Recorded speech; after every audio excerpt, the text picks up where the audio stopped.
Wherever you go, whatever you do, throw a little at it. Omax, Vest and Briefs. புதிய பாடத்திட்ட வடிவமைப்பு குறித்து சென்னை அண்ணா நூற்றாண்டு நூலகத்தில் அமைச்சர் ராஜ்மோகன் தலைமையில் ஆலோசனை நடைபெற்று வருகிறது. இதனை அண்மை செய்தியாக நாம் பார்த்து வருகிறோம். அமைச்சர் ராஜ்மோகன் தலைமையில் ஆலோசனை கூட்டம் நடைபெற்று வருகிறது. இது பற்றிய விரிவான தகவல்களை வழங்குவதற்காக நமது செய்தியாளர் காயத்ரி இணைகிறார்.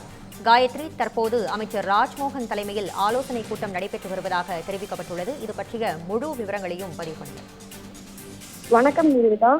தமிழ்நாடு மாநில பள்ளிக்கல்வி பாடத்திட்டத்தில் இடம்பெற வேண்டிய முக்கிய அம்சங்கள் மற்றும் புதிய பாடத்திட்ட வடிவமைப்பு குறித்து பள்ளிக்கல்வித்துறை அமைச்சர் ராஜ்மோகன் தலைமையில் தற்பொழுது ஆலோசனை கூட்டமானது நடைபெற்று வருகிறது. ஏற்கனவே இந்த பாடத்திட்டம் அமைப்பது தொடர்பாக 17 பேர் கொண்ட குழுவினை ஏற்கனவே பள்ளிக்கல்வித்துறை சார்பில் நியமனம் செய்திருந்தார்கள். குறிப்பாக பாடத்திட்டம் மற்றும் அதனை சரி செய்யும் குழு என்கிற அடிப்படையில் மயில்சாமி அண்ணாதுரை, அதே போன்று வெங்கடேஸ்வரன், ரீதா ஜான், மதிவாணன் உள்ளிட்ட 17 பேர் கொண்ட உறுப்பினர்கள் கொண்ட இந்த குழுவை ஏற்கனவே பள்ளிக்கல்வித்துறை சார்பில் நியமனம் செய்திருந்தார்கள். இந்த நிலையில் அவர்களுக்கான முதல் கூட்டமானது இன்றைய தினம் நடைபெற இருக்கிறது.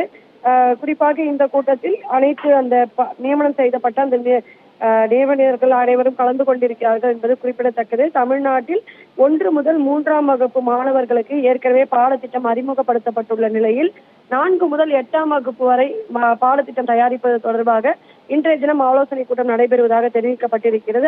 அதன் பின்பாக 9ஆம் வகுப்பு முதல் 12ஆம் வகுப்பு வரை உள்ள மாணவர்களுக்கு பாடத்திட்டம் தயாரிப்பது தொடர்பான ஆலோசனை செய்யப்படும் என்றும் தெரிவிக்கப்பட்டிருக்கிறது. இந்த சூழ்நிலையில் சென்னை கோட்டூர்புரத்தில் உள்ள அண்ணா நூற்றாண்டு நூலக வளாகத்தில் இந்த ஆலோசனை கூட்டமானது நடைபெற்று வருகிறது. அமைச்சர் ராஜ்மோகன் தலைமையில் இந்த 17 பேர் கொண்ட புதிய பாடத்திட்ட வடிவமைப்பு குழுவினர் முதல் ஆலோசனை கூட்டத்தில் பங்கேற்றிருக்கிறார்கள்.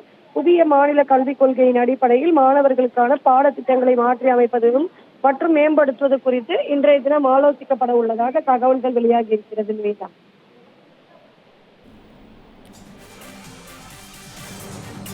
உங்கள் விரிவான தகவல்களுக்கு நன்றி காயத்ரி.